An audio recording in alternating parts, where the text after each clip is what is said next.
Familia de los coronavirus, ¿no? Pero esa familia tiene varios serotipos. Ya antiguamente había habido ya epidemias por la familia de este virus, como está el del Medio Oriente y está el de ya, pero no es la única.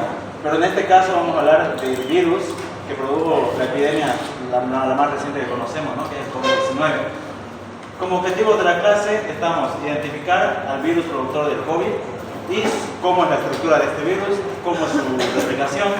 Vamos a describir el mecanismo de transmisión que tiene este virus y el cuadro clínico que produce y cuáles son las etapas del cuadro clínico.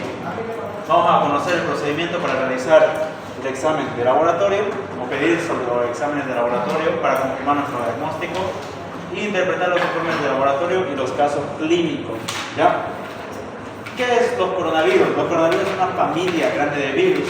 Son una extensa familia que infectan tanto animales como a los seres vivos, nosotros, y causan principalmente cuadros respiratorios. Es decir, su objetivo, sus células de ataque, principalmente son las células del aparato respiratorio. Entonces producen clínica respiratoria.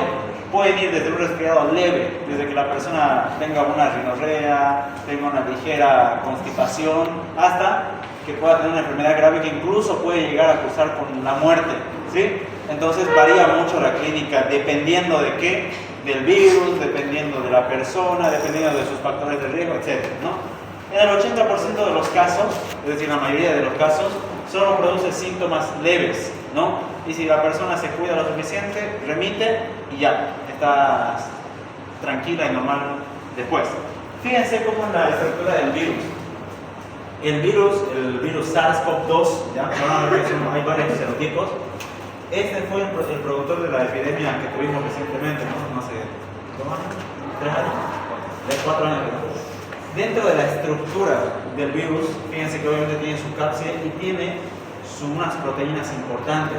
Fíjense que se pueden identificar 3 proteínas: la proteína M, la proteína S y la proteína E. Ahorita vamos a explicar para qué sirve, ¿ya?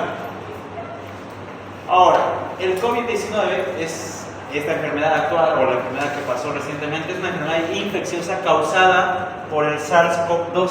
Y este SARS-CoV-2 es de la familia de los coronavirus. Estos virus son caracterizados por ser virus tipo ARN. ¿Se acuerdan qué quería decir? ¿Cómo? Necesitan un ribosoma, ¿no? O sea, su material genético, una vez que ingresa dentro de la célula, directamente se empieza a transcribir en las proteínas virales. Entonces la pandemia que recientemente hemos atravesado fue producida por este serotipo, el SARS-CoV-2, ¿ya? Más conocido como el COVID-19. Aquí vamos a hablar sobre las proteínas que tiene la cápside de este virus. Fíjense que tiene una proteína S, o también se llama la proteína spike, ¿ya? O espina, ¿no? Traducido. Esta proteína S es la que me ayuda, o la que la va a ayudar al SARS-CoV-2 a poder anclarse a los receptores de membrana de las células diana, ¿sí? ¿Cuáles son las células diana? Dijimos, las células del aparato respiratorio, ¿sí? ¿A través de qué receptor? Es decir, ¿qué receptor utiliza el virus para poder adherirse a la célula huésped? Es el receptor de ECA2 o el receptor de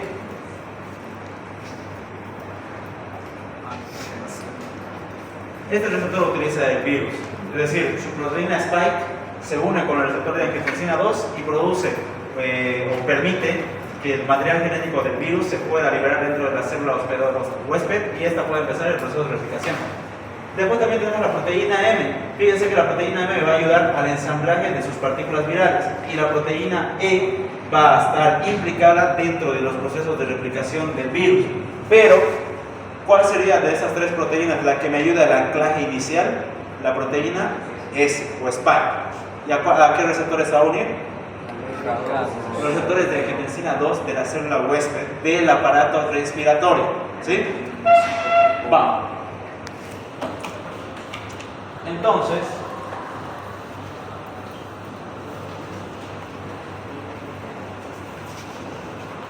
como todo proceso de replicación viral, primero inicia con la unión del virus con su proteína receptora de la célula huésped. Una vez que la célula o el virus del COVID a través de su proteína S se une con su receptor específico, que es de la angiotensina 2, se produce la liberación del material genético del virus. Como este material genético es un virus o es un material de tipo ARN, no se olviden que los ribosomas van a empezar la síntesis de proteína con ARN, ¿no? Si fuera ADN, esto primero tendría que transcribirse en ARN y recién podría ir al ribosoma a ser traducido y sintetizar las proteínas. Pero como es un virus tipo ARN, es decir, ya tiene la información necesaria, directamente esta información genética va a la maquinaria de síntesis de proteína de las células, que son los ribosomas. Entonces inicia el proceso de las proteínas virales. O sea, empiezan a formar los componentes de la cápside, sus proteínas como la spike, la M, la E, y inicia un proceso de ensamblaje. El ensamblaje, ¿por cuál de las proteínas estaba ayudado del virus? ¿Se acuerdan?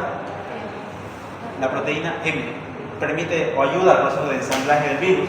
Una vez que el virus se ensambla nuevamente en miles de copias, va a producir una lisis de la célula y por ende va a producir una liberación de los viriones al medio externo a buscar a otras células para producir de nuevo el ciclo.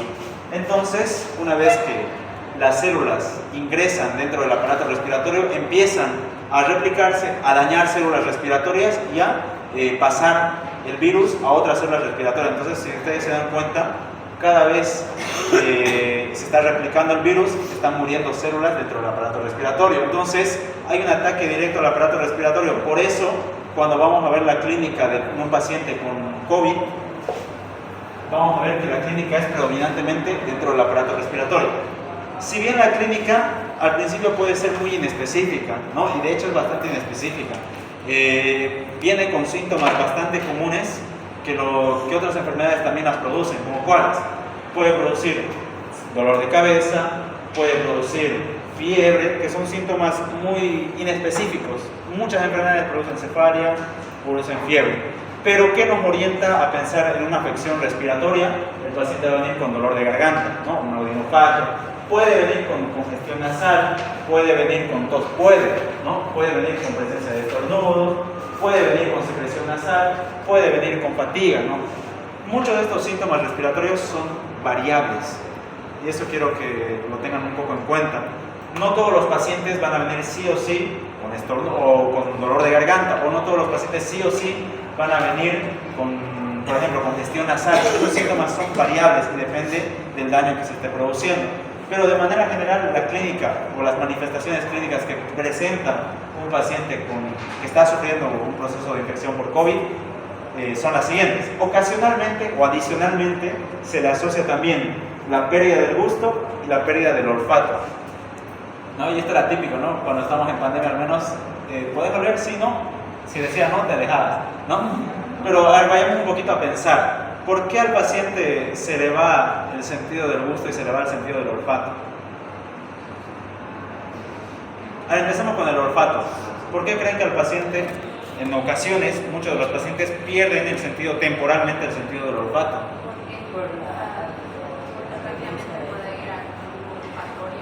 ¿Cómo? Ataca al bulbo olfatorio. ¿Qué dice mamá?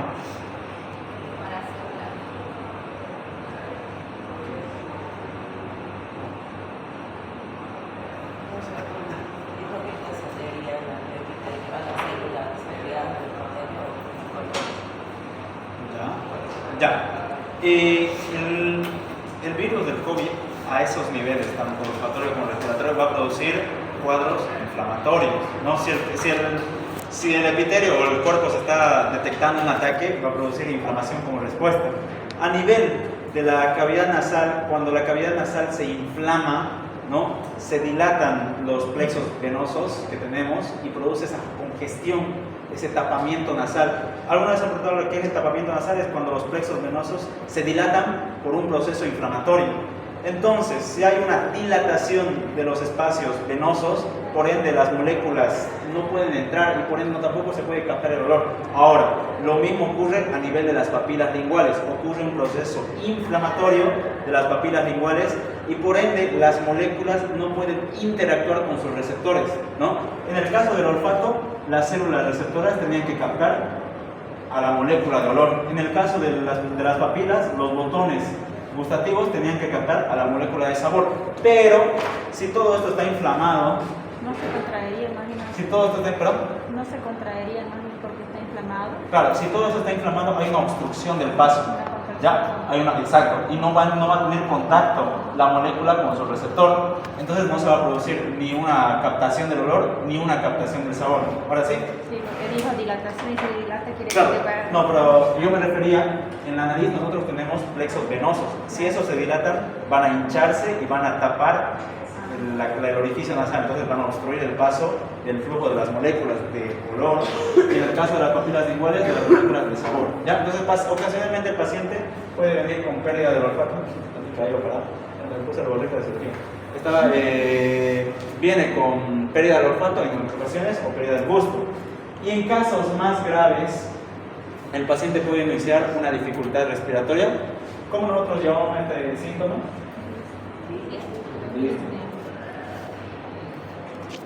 Fíjense que en ocasiones también el paciente puede ir con cuadros diarreicos, ¿no? Entonces la clínica del COVID es un poco variada, ¿ya? Pero de manera general nosotros sabemos que los síntomas son de predominios respiratorios. Este cuadrito era un poco interesante. ¿Por qué? Porque si un paciente venía con fiebre, venía con una dificultad respiratoria, una disnea, en muchos de los casos podríamos hacer un diagnóstico diferencial. Puede que sea una gripe causada por el virus de la influenza que ya lo hemos conocido, o puede ser que también sea un resfriado común. ¿Se acuerdan? Para recapitular, entre la influenza y el resfriado común, ¿qué síntomas había de diferencia? En el resfriado común, rara vez o casi nunca había fiebre, ¿no? Pero la gripe siempre está acompañada de fiebre. ¿Y dónde está fiebre? Fíjense, en el caso de la fiebre, tanto el COVID como la influenza siempre acompañan a la clínica. Pero en el caso del resfriado común es raro que el paciente tenga fiebre. Otra característica, la rinorrea, la secreción nasal. En el caso del resfriado común, es muy común que el paciente venga con el moco chorreando, ¿no? Como le dicen vulgarmente. Pero en los casos de COVID, en los casos de gripe, es poco común. Entonces, fíjense que hay diferenciaciones entre estas tres patologías respiratorias causadas por virus. Hay que saber diferenciar estos síntomas que producen el paciente para más o menos nosotros podemos orientar hacia que el paciente o bien está sufriendo un cuadro de COVID o bien un cuadro de gripe. Evidentemente, como son síntomas variados, en muchos casos inespecíficos, uno se puede guiar no solo con la clínica, sino con la epidemiología. Si yo sé que en este área está habiendo un brote de COVID y todos los habitantes de alrededor están sufriendo de la misma sintomatología, tiene más relación con que todos se han infectado con COVID. O si yo sé que en este área está habiendo un brote de influenza y todos están enfermando de influenza, entonces tiene más lógica que la enfermedad que está predominando acá sea influenza, ¿no? Entonces fíjense que uno se guía de la sintomatología del paciente acompañado de los factores como la epidemiología. Y en el último de los casos, para confirmar realmente, utilizamos lo que es el laboratorio. Hablando del COVID,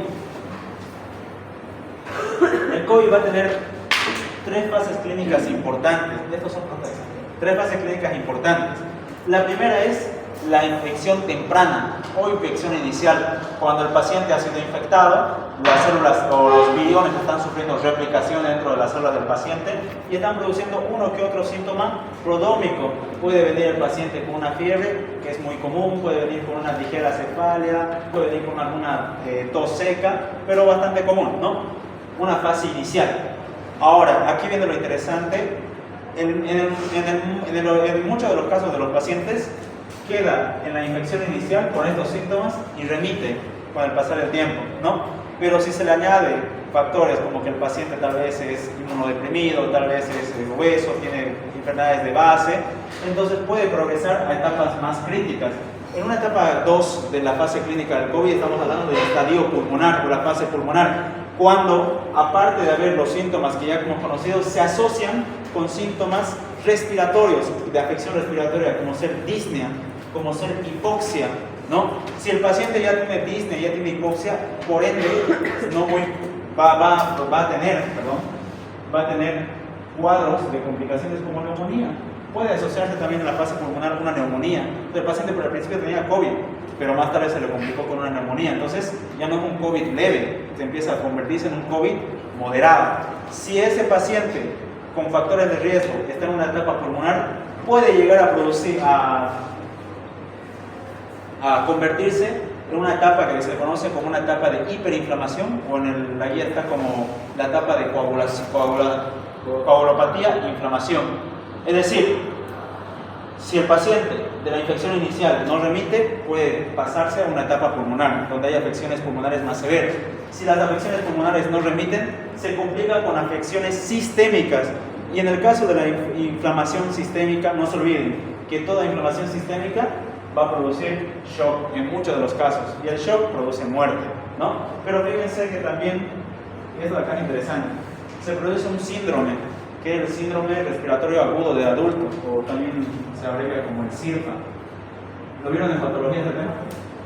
¿Sí, no? Es cuando en el alveolo pulmonar, aquí tengo mi alveolo, aquí está su capilar, los gases tranquilamente fluyen, ¿no? Eso es lo normal. Pero como el virus viene, ataca esta célula y el cuerpo ¿con qué responde? Con inflamación. Entonces empieza a haber cuadros inflamatorios y aquí se empieza a llenar de líquido inflamatorio debido a que hay un proceso inflamatorio. Como hay un líquido inflamatorio, yo le pregunto, ¿los gases van a poder atravesar fácilmente la membrana respiratoria? No. Se produce este síndrome, que es el síndrome de insuficiencia respiratoria. El paciente no puede tener un correcto intercambio de gases debido a que hay una obstrucción de la difusión de los gases. Pero ¿por qué está producido? Por el cuadro inflamatorio que ha producido la infección del COVID, ¿no? Entonces, por eso que en muchos de los casos que hemos visto nosotros, muchos de los pacientes tranquilamente los mandan a su casa. En su casa le dicen, señor, quédese en cuarentena unos 14 días, hidrátese, tome algún antiinflamatorio, algún antipirético y listo. Pero en muchos de los casos el paciente tenía que remitir a una sala de cuidados intensivos conectado a un respirador mecánico porque no puede producir una hematosis adecuada. Entonces depende mucho más que todo del paciente, ¿no? De cómo sean los factores de riesgo que tenga el paciente. Pero no se olviden, de manera general, el COVID tiene estas tres etapas: la etapa de infección temprana, la etapa pulmonar y, en el peor de los casos, la etapa de inflamación y coagulopatía.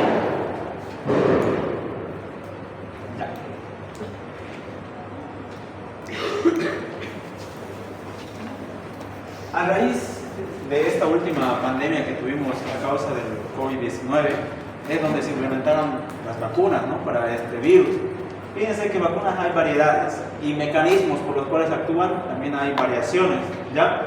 Fíjense que algunos de las vacunas, por ejemplo, la Sputnik, utiliza vectores virales, o otros, como la Sinovac, utilizan virus inactivos. Ahora yo les hago una pregunta. A ver, ¿usted qué vacunas recibió de todas estas? ¿Se acuerdan? ¿Cuál le pusieron? Por ejemplo, a mí, cuando estábamos en esa época, me pusieron la Sinovac. ¿Ya? ¿A usted, Sherry? ¿A usted? Por ejemplo, a usted le pusieron la Pfizer. ¿A usted? La Sputnik. ¿Ya? Entonces, fíjense, las vacunas variadas que nos pusieron van a variar incluso en el mecanismo de acción que tienen las vacunas. De manera general, ¿qué hace una vacuna? Va a alertar al sistema inmunitario para una infección posterior, pero tiene mecanismos distintos.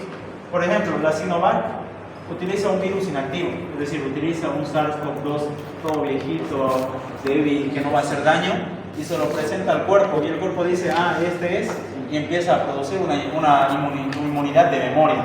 Bien, ahora, por ejemplo, otros como el Pfizer, fíjense que el Pfizer utiliza un mecanismo de ARN, ¿ya? Es decir, va a obligar al cuerpo a producir proteínas virales, pero que no van a producir daño. Entonces el cuerpo va a detectar estas proteínas virales y va a producir una información a largo plazo.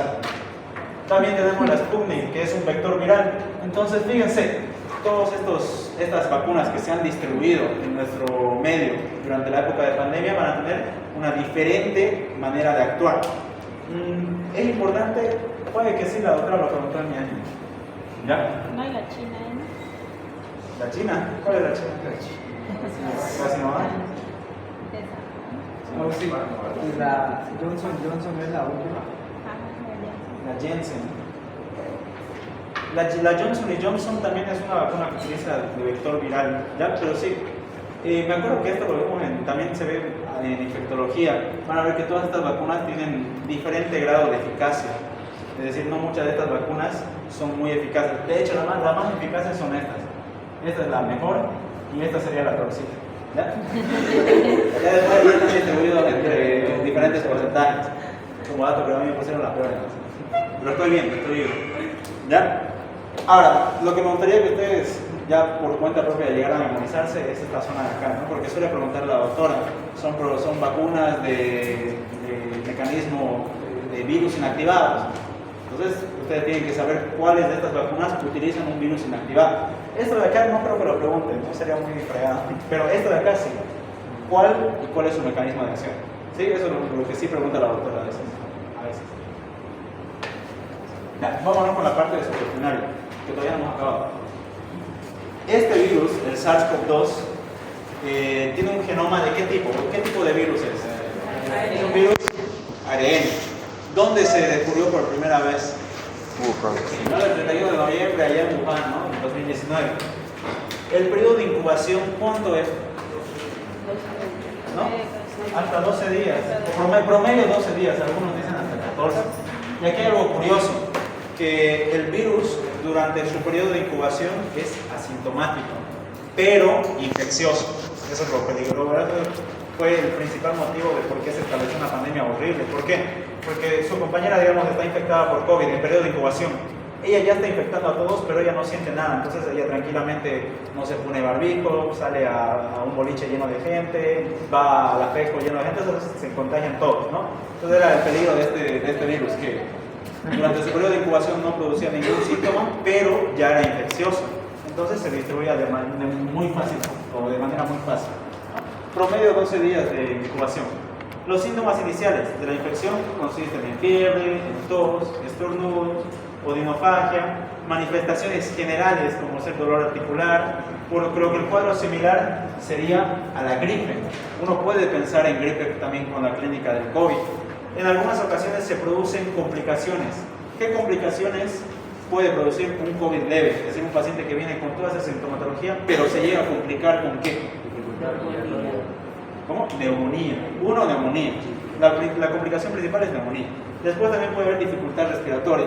Y si no se establece bien una ayuda, ya sea del cuerpo o del medio externo, se puede producir ese síndrome de insuficiencia respiratoria que es letal. El paciente puede llegar a fallecer rápidamente. Entonces, si nosotros queremos hacer nuestro diagnóstico, viene un paciente con toda la clínica y estamos así pensando, decimos, ¿tendrá gripe o tendrá COVID? ¿Qué hacemos? ¿Qué debemos testear? Perdón, aquí viene una pregunta. ¿A quién debemos testear? ¿A quién sí nos interesa hacerle un estudio para COVID para que nos dé un diagnóstico certero? No se olviden esto, en el 80% de las personas es una infección leve. Esto es algo interesante. Cuando estamos en época de COVID se le pedía prueba a quien sea. No importa si era joven, no importa si era un adulto, ¿no? Pero ahora que no estamos en esta época de pandemia, realmente pedir pruebas por pedir no es algo adecuado. Entonces tenemos que saber a quienes sí es prioridad pedir una prueba de confirmación, pero hay otras personas que no es necesario pedir una prueba de confirmación porque esa infección va a remitir. Entonces, ¿quiénes son las personas que sí o sí debemos pedir una prueba de confirmación? Pacientes que necesitan o van a necesitar una internación. Nosotros tenemos que confirmar si tiene o no tiene COVID o qué otra patología tiene. Pacientes sintomáticos, en resumen, que tengan factores de riesgo. Pacientes mayores a 60 años, niños inmunodeprimidos, que tengan enfermedades de bases, todo eso también nos interesa saber o poder hacer una prueba adecuada para saber si es o no es COVID. En resumen, ¿no? Entonces esos serían nuestros dos criterios básicos. No le vamos a hacer, por ejemplo, viene su paciente, le dice, es fornido, hace ejercicio todos los días, solo tiene una ligera molestia en la garganta, una ligera secreción, no le vamos a pedir directamente un test de COVID, ¿no? Va a remitir, pero si el paciente venimos que tiene hipertensión arterial de hace 10 años, toma medicamentos para la diabetes, toma medicamentos para el colesterol, etcétera, etcétera, etcétera, le ha dado un ataque cardíaco hace unos meses, a ese paciente sí nos interesa saber exactamente si tiene o no tiene este cuadro infeccioso para poder así prevenir posibles complicaciones y la muerte de ese paciente. ¿Se entiende, no? También indagar en la familia. ¿Sí? Claro, indagar en la familia. Entonces, todos los criterios es importante. Exacto, lo que dice su compañero no es de menor importancia. Por ejemplo, cuando un paciente viene al consultorio, le dice yo tengo estos síntomas, y nosotros podemos pensar en gripe, no solo nos tiene que importar el paciente. El paciente tal vez es un joven fornido, atlético, le preguntamos, ¿y en su casa con quiénes vive? Tal vez en su casa vive su madre de 60 años con diabetes, a ella sí le puede afectar, ella sí puede tener la forma grave y fallecer. Entonces, cuando vienen estos pacientes con esta clínica y solo sabemos que son virus rápidamente transmisibles, no solo nos tenemos que preocupar en la persona que viene a consultarnos, también preocuparnos en las personas que también están en riesgo por estar cerca de la persona. Por eso a un paciente con COVID, cuando nosotros tenemos la sospecha de COVID, no todo, debería ser con todas las enfermedades tan importantes como la influenza, le decimos, señor, tome su tiempito de alejadito, de cuarentena, aléjese, o al menos ustedes saben que nos pidieron eso, ¿no? Si está enfermo, aléjese de su familia, más o menos 14 días, que se podría hacer hasta el periodo de convalecencia de esta enfermedad, ¿ya? Una vez iniciados los síntomas. El criterio para pedir las pruebas, ustedes saben, ¿no? Hay pruebas de PCR y las pruebas de ELISA, ¿no? Son las más comunes. Y ustedes saben que el criterio va a ser el mismo que influenza. No le podemos pedir PCR a un paciente que ya pasó la etapa de replicación, o no le podemos pedir ELISA a un paciente que está en el periodo de incubación, ¿no? No tiene sentido hacer eso. Aquí podemos ver un gráfico. Fíjense que el paciente va a iniciar, desde que se inicia la clínica hasta la primera semana, inicia la producción de anticuerpos. Entonces, un paciente con clínica respiratoria, yo le puedo pedir una prueba de ELISA para detectar anticuerpos en sangre a partir de la semana. No le puedo pedir antes de esta semana. ¿Por qué? Porque todavía no hay anticuerpos. Sería una prueba inútil, que me va a decir un falso negativo, ¿no? Pero en este periodo yo sí le puedo pedir un PCR, una detección del antígeno viral. Si el paciente tiene, este me va a dar positivo. Pero si le pido ELISA, no. El criterio es exactamente el mismo que hemos visto en influenza. Si el paciente está previo a los 5 días, PCR. Posterior a los 5 días, ELISA. ¿Se entiende, no? Y a partir de ahí, en adelante, una vez remite la enfermedad, fíjense que la IgE se queda como vigilancia de memoria, no se queda un tiempito más. Entonces, en pacientes nosotros podemos detectar, si le hiciéramos, por ejemplo, a un paciente que ya remitió la enfermedad hace un mes, le hicimos nuestra prueba de ELISA, le va a salir IgG positivo, pero no es porque el paciente tenga COVID, ¿no? Sino porque ya pasó el COVID y solo quedaron sus anticuerpos de memoria de un periodo largo que tuvo de enfermedad. ¿Se entendió, no? Los criterios son los mismos, no es nada complejo. Entonces aquí podemos ver los distintos tipos de pruebas. La prueba de PCR, o la reacción en cadena de polimerasa, ¿alguna vez se preguntaron cómo funciona? ¿Cómo funciona el PCR? ¿Cómo ese estudio sabe que estamos hablando del COVID?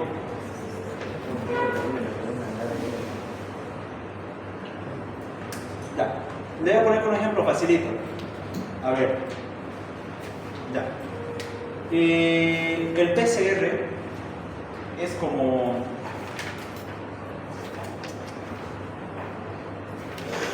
Un ejemplo básico se me escapó a mí. Pero es como que va comparando, ¿ya? Imaginemos que el virus, el ADN del virus es de esta forma, ¿no? El del COVID. Entonces puede haber varios tipos de virus, pero cuando el PCR es similar al ARN del virus, entonces va comparando, dice este sí es, no, este sí es, no, este sí es, y cuando hay coincidencia del genoma que sea de la prueba con el genoma del virus, entonces dice aquí hay una coincidencia, entonces ahí me sale la prueba positiva. no va a haber coincidencia si no hay el gen del virus, ¿o sí? No habría, ¿no? Es una prueba, esa técnica se conoce como pruebas de hibridación, cuando el ADN la información genética del virus es complementaria a la información que queremos estudiar. Entonces la prueba de PCR, su fundamento es básicamente eso, va a buscar el ARN del virus. Si hay el ARN del virus va a salir positivo, y si no hay el ARN del virus, negativo, porque no pudo sufrir un proceso de hibridación o complementación. ¿Se entiende? ¿Se entiende? Una ¿No tienen pregunta, duda? sí, ¿cómo podrían medir lo que es la carga viral de...? La carga viral, la PCR me ayuda en todo eso, ¿no? Para complementar. No he escuchado personalmente, y tal vez en mi ignorancia, no he escuchado yo pruebas de detección de cuánto cantidad de virus tiene el paciente. Porque ¿Sí? no ve que hubo casos cuando fallecieron los médicos, algunos eran jóvenes, era decían por la carga viral, decían más que todo, ¿no? Ya. ¿Hay, no algo sabría que decirte. ¿Hay algo que mide eso? No estaría seguro. Yo en lo personal no estaría seguro. ¿Sí? En lo personal no, pero voy a investigar. Gracias. ¿Por qué no? Voy a investigar. Obviamente hay pruebas rápidas. Son pruebas rápidas.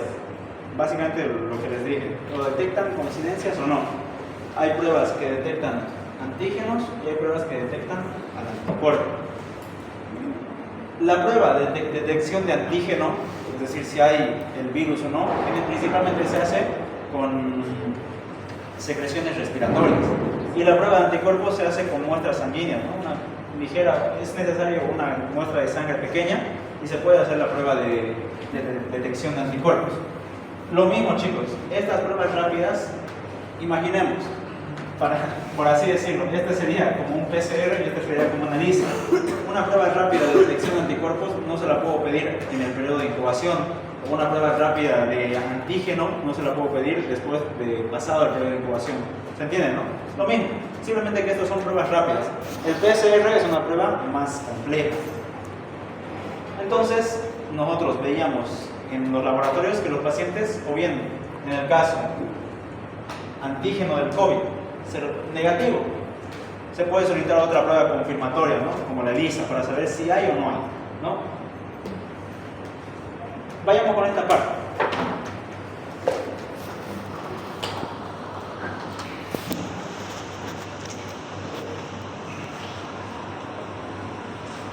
Yo bien puedo pedir al paciente PCR o puedo pedir el estudio de anticuerpos, ¿no? Yo me pregunto, ¿ustedes creen que es necesario pedir a los dos al paciente? Si yo sé el tiempo de infección del paciente, no es necesario que le pida a los dos, basta con uno, ¿no? Pero puede ser que utilicemos, en este caso, fíjense que están los tres para orientarnos más o menos. Si el paciente solo tiene PCR positivo, pero no tiene anticuerpos, nada de anticuerpos, ni IgM, IgG, ¿qué pienso yo? Periodo de incubación. No hay síntomas, está en un periodo asintomático. Lógico. Si el paciente tiene PCR positivo y tiene IgM más o menos positivo, puede tener IgG, quiere decir que el paciente está en el periodo inicial. Todavía hay presencia del virus y ya se está iniciando la producción de anticuerpos, entonces está en la fase inicial de la infección. Ahora, si el paciente puede tener PCR positivo o puede tener negativo, pero hay una IgG marcadamente positiva y una IgM marcadamente positiva y una IgG, depende, puede que sea positivo o no, quiere decir que está en una fase posterior. Fíjense que estas fases se dividen en días, ¿no? Entre las primeras semanas, desde que inicia la sintomatología, puede tener esta serología. A partir de esa primera semana puede ser que solo haya la IgM positiva, IgG negativa o puede ser PCR negativa, ¿no? A partir de la segunda semana, en la tercera semana, puede ser que el paciente tenga o va a tener el paciente IgG positivo, pero fíjense que la PCR ya casi no es tan relevante dentro del estudio. Y en una fase que ya convaleció la enfermedad, fíjense que la PCR nunca va a ser reactiva, no va a dar positivo. Puede que haya IgM, pero sí o sí va a haber IgG. Entonces es cuestión de saber el tiempo del paciente, y esto es muy importante. Y luego le van a enseñar al año. Si el paciente viene, es siempre necesario las preguntas: ¿cuándo comenzó? Los síntomas, ¿sí? Porque el paciente no va a decir cuándo le comenzó la infección, ¿no? La infección puede que le haya comenzado mucho más antes porque tiene su periodo de incubación. Lo que nos interesa a nosotros es cuándo le comenzó sus síntomas. Él dice: no, ayer estaba en mi casa tranquilo y hoy en la noche. Entonces, menos de 24 horas, entonces sabemos que es algo, ya podemos a partir de ese día determinar qué tipo de estudio podríamos solicitar a nuestro paciente. ¿Listo? Ya, en este caso, por ejemplo, fíjense, antígeno nasal, o bien te da positivo o bien te da negativo. En este caso el paciente tiene un antígeno nasal negativo, pero veamos su serología. Bueno, está vacío. Pero en este caso el paciente tiene un antígeno negativo. Yo le pregunto, si el paciente viene, le hacen este estudio de antígeno nasal, le sale negativo y ven que el paciente tiene sintomatología, ¿se quedan tranquilos? No. Puede ser que el paciente ya haya pasado ese periodo de replicación. Entonces, aquí yo debería pedirle un estudio de anticuerpos, o lo revisa, ¿no? Entonces ahí ya realmente me va a decir si el paciente, por ejemplo, tiene IgM positivo, tiene IgG negativo. Si a mí me dan este estudio completo, ¿qué puedo pensar del estado del paciente, de la infección? Si tiene PC o el antígeno negativo, tiene IgM positivo y tiene IgG negativo. ¿Qué piensan ustedes? ¿No? Puede estar en esa segunda fase, ¿no? Ahora, ¿qué pasa si el paciente, por ejemplo, tiene PCR positivo, pero tiene IgM positivo y IgG negativo? ¿Qué pensarían ustedes? Está en la fase inicial, ¿no? Pero si al estudio le hacemos al paciente IgG negativo, le sale IgM negativo, IgG positivo, ya pasó el periodo de infección. El paciente ya remitió. ¿Listo? ¿Se entendió esa parte de la serología? Sí. Es casi la misma que la de la influenza, solamente ahora estamos viendo COVID. ¿Sí? Ya, ahora, esto aquí es interesante. Imaginemos que el paciente tiene su clínica de COVID, pero después de unos días empieza con una clínica de neumonía, ¿no? Y más tarde no puede ni siquiera respirar por su cuenta. Fíjense que hay dos pruebas de laboratorio importantes: la prueba de dímero D y la prueba de proteína C reactiva. Luego también se llamaría PCR, no lo vamos a poner, ¿no? ¿Para qué me sirve la proteína C reactiva? Medir o hacer un estudio laboratorial de proteína C reactiva. Si la proteína C reactiva me sale que está aumentada o está positiva en un estudio de laboratorio, me está hablando de que el paciente tiene una inflamación. ¿Sí? Esta prueba de proteína C reactiva es una prueba muy inespecífica, pero me va a ayudar o me puede ayudar a orientar. La proteína C reactiva solo me dice si el paciente tiene un proceso inflamatorio o no. ¿Sí? ¿Se entiende esa parte? Entonces, si el paciente tiene clínica de COVID y después se complica con neumonía y en la proteína C reactiva sale que tiene una proteína C reactiva positiva, el paciente está sufriendo un proceso inflamatorio y sabemos que ese proceso inflamatorio tranquilamente puede culminar en un proceso más grave. Ahora, en la prueba de dímero D, ¿de dónde viene el dímero D? ¿O qué es el dímero D?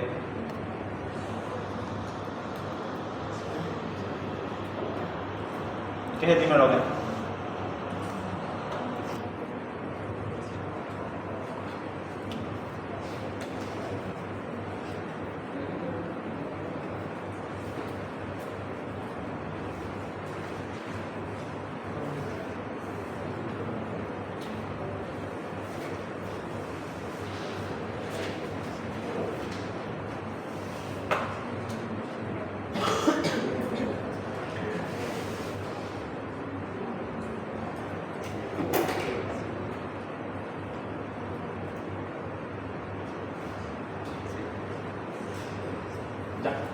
¿Para qué me sirve la prueba del dímero D? El dímero D es el producto de degradación de la fibrina, ¿sí? ¿Y qué es la fibrina? Es ese material o el primer factor de coagulación que permite la coagulación, ¿no? Entonces, si el paciente está teniendo procesos de coagulación anormal, ¿ya? Coagulopatías, por eso la tercera fase se llama coagulopatía. Si el paciente está sufriendo coagulaciones anormales, el cuerpo, ¿qué hace con los coágulos? No los deja, sino los empieza a degradar. Utiliza la plasmina que degrada el coágulo de fibrina y al momento de degradarlo aparecen estos residuos que es el dímero D. Entonces, normalmente el dímero D no va a estar en grandes cantidades, ¿no? Porque no hay coagulación si no hay una lesión. Pero en estos pacientes que están con una inflamación sistémica, hay procesos de coagulación anormal. Entonces, como se están formando coágulos en la circulación del paciente, también el cuerpo va a querer romper los coágulos porque no se requiere. Entonces, una prueba de dímero D le va a salir aumentada. Entonces, ¿yo qué entiendo de la prueba de dímero D? Que está habiendo procesos de degradación de fibrina, pero porque se está formando coágulos de fibrina. Entonces, este paciente, si me sale prueba C reactiva, me sale dímero D, tiene la clínica del COVID con las complicaciones de la fase pulmonar, entonces está entrando a un proceso de inflamación, de coagulopatías, y en el peor de los casos se nos va a ir a shock y puede fallecer. ¿Se entiende, no? Entonces las dos pruebas son complementarias. ¿Se las van a pedir a todos los pacientes? ¿Al paciente que llega en su fase inicial se la van a pedir? No. Ya. Bien. Vamos con el caso clínico.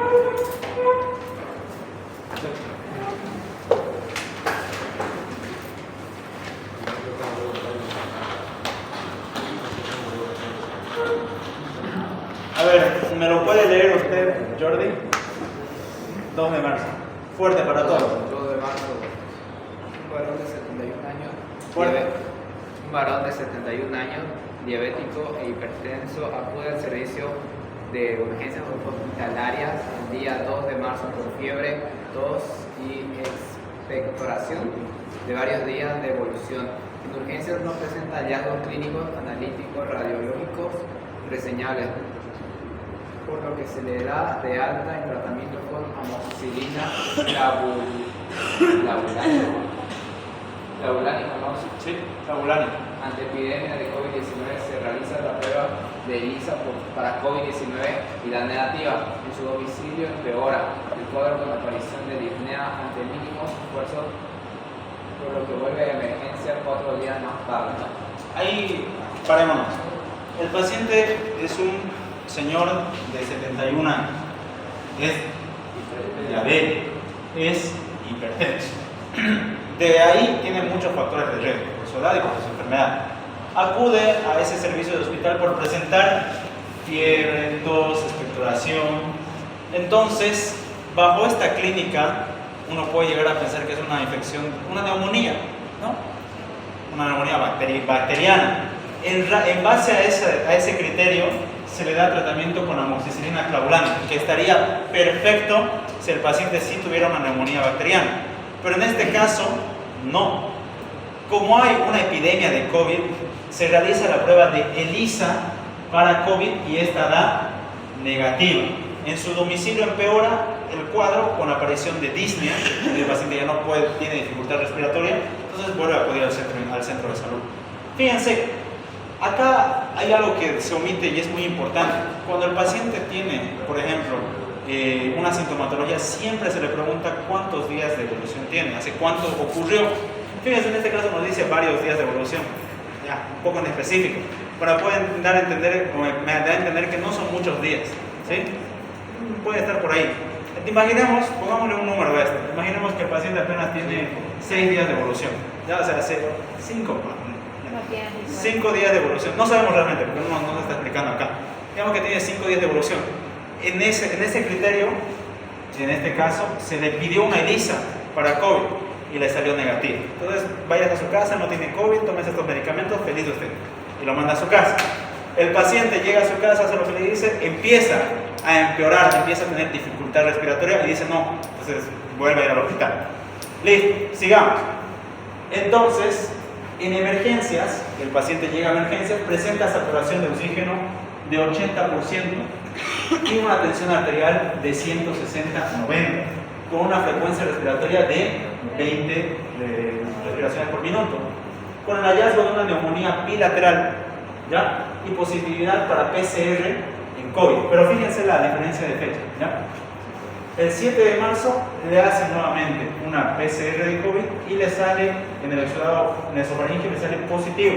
O sea, el paciente tenía PCR positivo y tenía todas las ELISAs negativas. Ingresa a sala de medicina interna con falla respiratoria, iniciándose el tratamiento con lopinavir, ritonavir y dexametasona endovenosa. Entonces, a este paciente, que en un primer estadio lo manda simplemente porque parecía que tenía neumonía, es internado y más tarde empieza a sufrir o empieza a presentar disminución de la saturación de oxígeno. ¿Qué me dice la saturación de oxígeno? Primeramente, ¿cuánto es su valor de la saturación de oxígeno en un paciente? ¿Cómo? Está bien. Normalmente, con tal de que esté arriba de 90, estamos todos felices. Si el paciente está saturando arriba del 90%, estamos bien. Si el paciente está abajo del 90%, nos preocupamos. Quiere decir que no está habiendo un correcto proceso de intercambio. Bueno, tiene que haber alguna falla por el cual la hemoglobina no se está oxigenando. Entonces hay que buscar la falla. Entonces, en el caso del paciente, tenía su saturación baja, muy baja para lo normal, una tensión arterial de 160 a 90, que puede ser correlacionado porque el paciente es hipertenso, ¿no? Entonces, ya. Tiene una frecuencia respiratoria de 20 respiraciones por minuto. ¿Cuánto es el valor normal? De 12 12 a 20. a 20, entonces tampoco es algo alarmante. Se le hace un hallazgo radiológico de que tiene una neumonía bilateral. Entonces, este paciente, hasta aquí, hasta el día 7 de marzo, ¿en qué fase del COVID están? ¿Qué dicen? Está en la segunda, en la fase pulmonar, ¿sí? Por la aparición de síntomas pulmonares, ¿sí? O de sintomatología pulmonar. Entonces a este paciente lo internan, le dan un tratamiento antiviral, ¿ya? Y le dan dexametasona, que este es un antiinflamatorio. Ya, vayámonos con el 8 de marzo, un día después. Ante el empeoramiento de la insuficiencia respiratoria, con mayores necesidades de fracción de oxígeno inspiratoria, ahorita explicar eso, y trabajo expiratorio, con franco empeoramiento radiológico, ingresa el 8 de marzo a unidad de terapia intensiva, precisando intubación urgente por una insuficiencia respiratoria hipoxémica con saturación de 57% y fracaso renal agudo. Sin embargo, el paciente fallece. El 8 de marzo, el paciente, ¿en qué fase clínica del COVID está? ¿Qué dicen? En este paciente, al menos, ha desarrollado lo que nosotros temíamos, ¿no? Que es el síndrome de insuficiencia respiratoria del adulto. ¿Debido a qué? Al proceso inflamatorio que está produciendo la infección. ¿Ya? ¿Alguna duda hasta acá del caso clínico? Vamos a seguir hablando de esto, todavía no vamos a saltar a otro. Pero ¿alguna duda de por qué o qué? Por ejemplo, acá nos dice que el paciente tiene una disminución de la fracción inspirada de oxígeno por relación con la saturación de oxígeno. Uno puede saber más o menos el estado respiratorio del paciente con la fracción inspirada de oxígeno y con la saturación de oxígeno, ¿ya? Lo hemos visto en sepsis, ¿se acuerdan? Había un criterio de sepsis que era la PAFI, si mal no me acuerdo, no es la PAFI, que utiliza la fracción inspirada de oxígeno. Es un criterio también para falla de órganos. Entonces, si está disminuida, el paciente quiere decir que está entrando a un distrés respiratorio, una falla respiratoria. Y esa falla respiratoria no va al paciente. Y en el caso de este caso clínico, fue así. Radiológicamente, o sea, si un paciente viene con esta infección, nosotros podemos pedir un estudio complementario que es la radiografía de tórax. Normal, el paciente que ha sufrido este cuadro de neumonía. Fíjense que es una neumonía. ¿Se acuerdan de los patrones radiológicos? Creo que no, pero es una neumonía intersticial bilateral. Ya está afectando a todo el parénquima pulmonar. Y entonces, en este caso del paciente, lo más seguro es que en un principio tenía COVID, se complicó con neumonía, y fue a un distrés respiratorio y falleció. Tuvo las 3 etapas del COVID.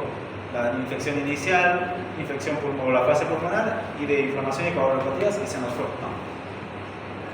Ahora, este tipo de casos clínicos, con fecha y todo, van a tener mucho cuidado porque le doy como nos hizo a nosotros la doctora Miaña.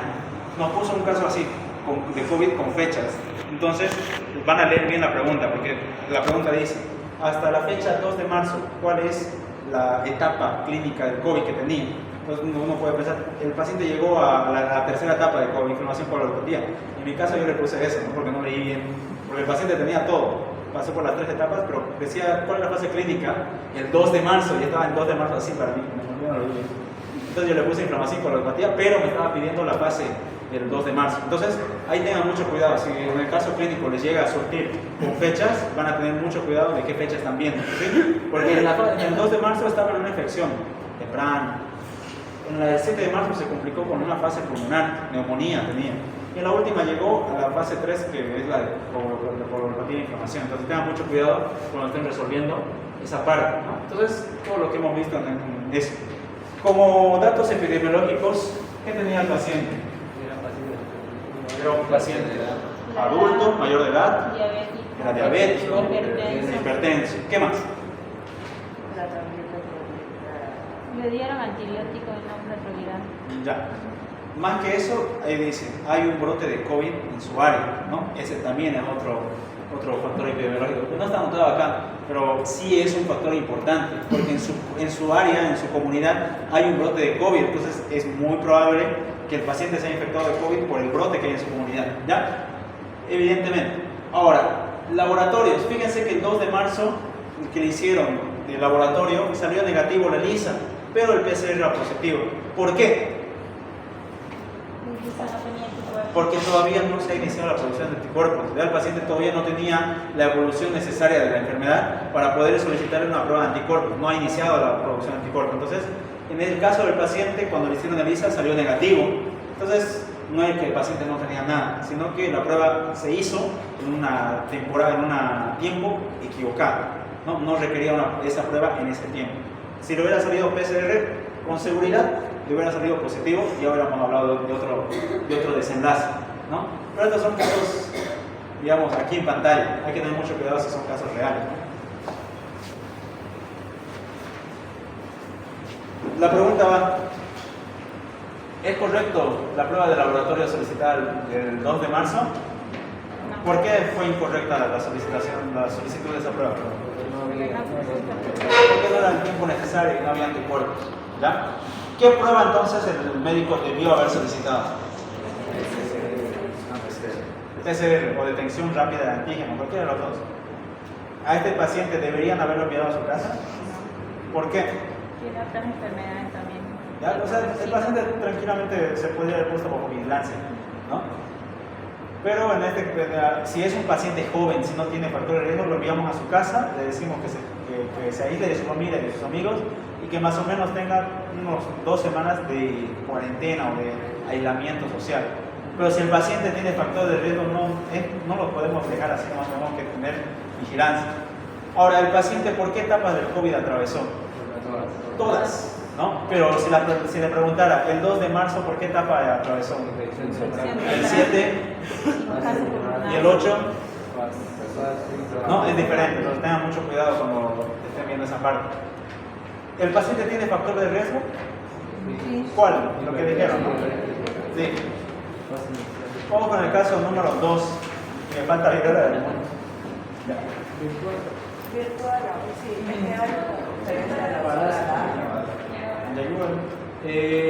ya nos dentro. Vamos con el caso clínico 2. 8 de abril, yo lo leo. Paciente femenina, de 49 años de edad, refiere haber iniciado el cuadro en fecha 8 de abril, ¿ya?, del 2020 con los síntomas de cefalea, fiebre, tos seca, inconstante, es decir, a ratos sí, a ratos no. Se automedicó con remedios caseros, té con limón, y no tuvo mejoría aparente. ¿Ya? Vamos bien. Hasta acá, ¿a ustedes qué les hubiera orientado a pensar? ¿No? Una infección respiratoria, puede incluso haber sido por la presencia de fiebre, tal vez una gripe, una influenza, puede haber sido. Vayamos. 15 de abril, ¿cuántos días de diferencia hay? 7 días después, la tos exacerba. ¿Qué es exacerbar? No es empeorar las cosas. Y comienza a presentar disnea. Se vuelve más frecuente. Ya. Y comienza a presentar disnea. El paciente refiere anosmia. ¿Qué es anosmia? Pérdida del olfato. ¿Y cómo se le dice a la pérdida del gusto? Ageusia. ¿Ya? Excelente. ¿Ya? Pero anosmia es cuando no tiene olfato y ageusia es cuando no tiene percepción del gusto, ¿sí? No le sabe la comida nada. Entonces 7 días después la tos exacerba, presenta disnea, es decir, está empeorando, y tiene anosmia y ageusia. Vámonos. El 16 de abril, es decir, un día después, o al 8º día, en la mañana al levantarse la paciente presentó disnea de grado 3. ¿Se acuerdan de la clasificación de las disneas? ¿Sí? ¿No se acuerdan? Lo hemos visto en disnea 1, 2, 3 y 4. ¿Se acuerdan de esa clasificación? La hemos visto. La 1 es cuando el paciente solo empieza a tener dificultad respiratoria cuando hace un ejercicio extremo. Póngale que de la nada dice me voy a correr unos 10 kilómetros sin haber corrido nunca en su vida. Entonces, disnea 1. El paciente tiene ese cansancio porque corrió exageradamente. 2 es cuando hace actividades un poquito demandantes, pero no tanto, como por ejemplo que camine de aquí hasta el primer anillo. Es más o menos demandante, pero no debería ser tanto. Disnea tipo 3 es cuando el paciente tiene dificultad respiratoria con actividades leves, como caminar, sentarse, pararse, ir a comer, agarrar algo, todo eso que es una actividad leve, pero el paciente se cansa y empieza a tener dificultad respiratoria.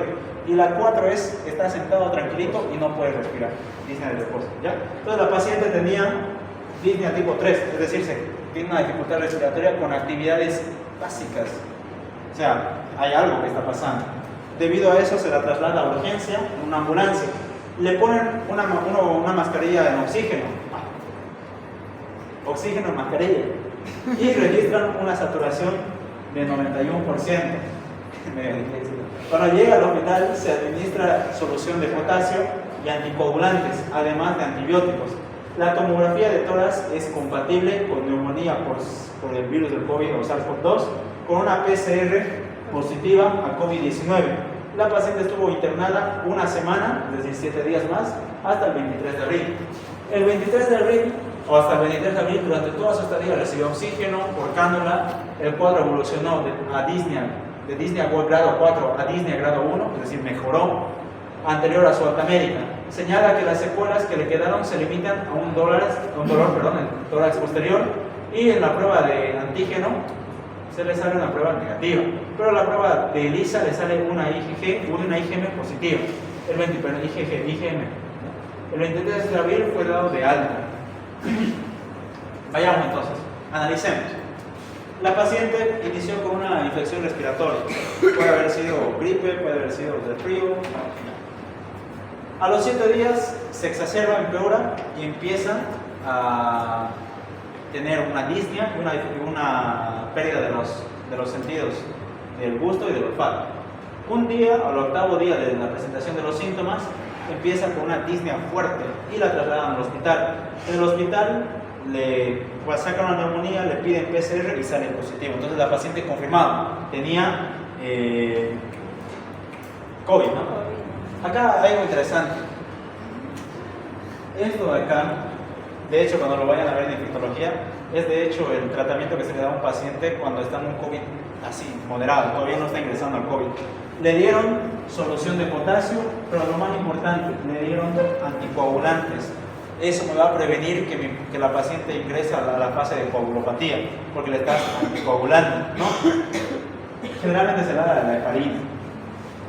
En la tomografía de tórax es compatible con neumonía, es decir, está en la fase pulmonar. El 16 de abril la paciente estaba en la fase pulmonar. En el 8 de abril la paciente estaba en la fase inicial o temprana de la infección. ¿Sí? Hasta ahí estamos. Sí. La fase del 16 de abril o al 8º día estaba en la fase pulmonar por neumonía. Los médicos, para prevenir que ingrese a la fase que nadie quiere, le dieron toda esta profilaxis o tratamiento.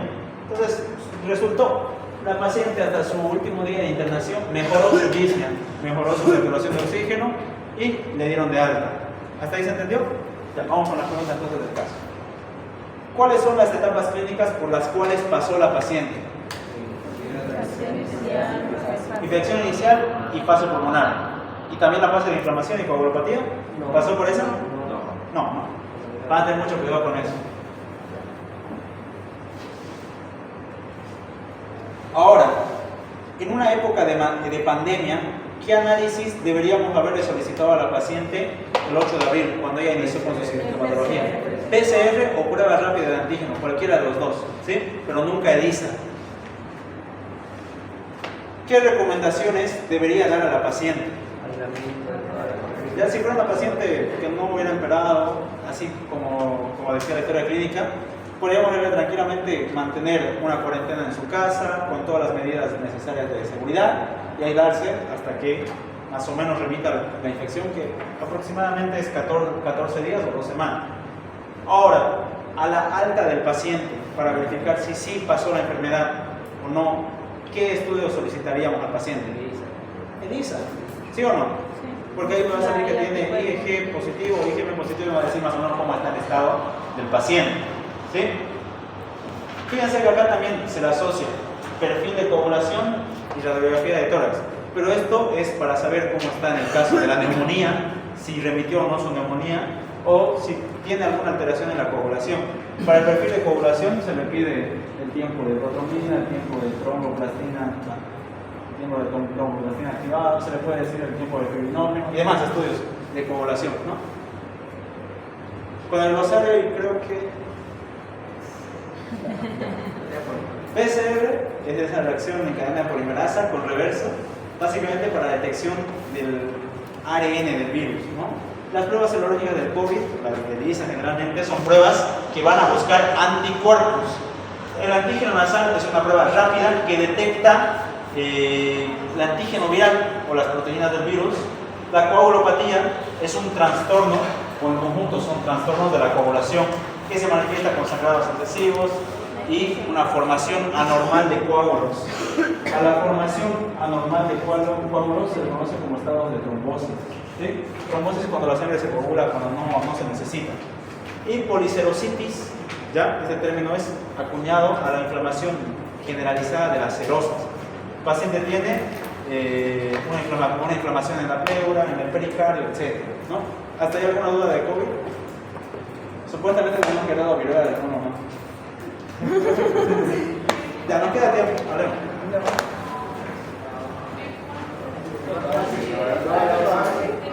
¿Lo hacemos virtual?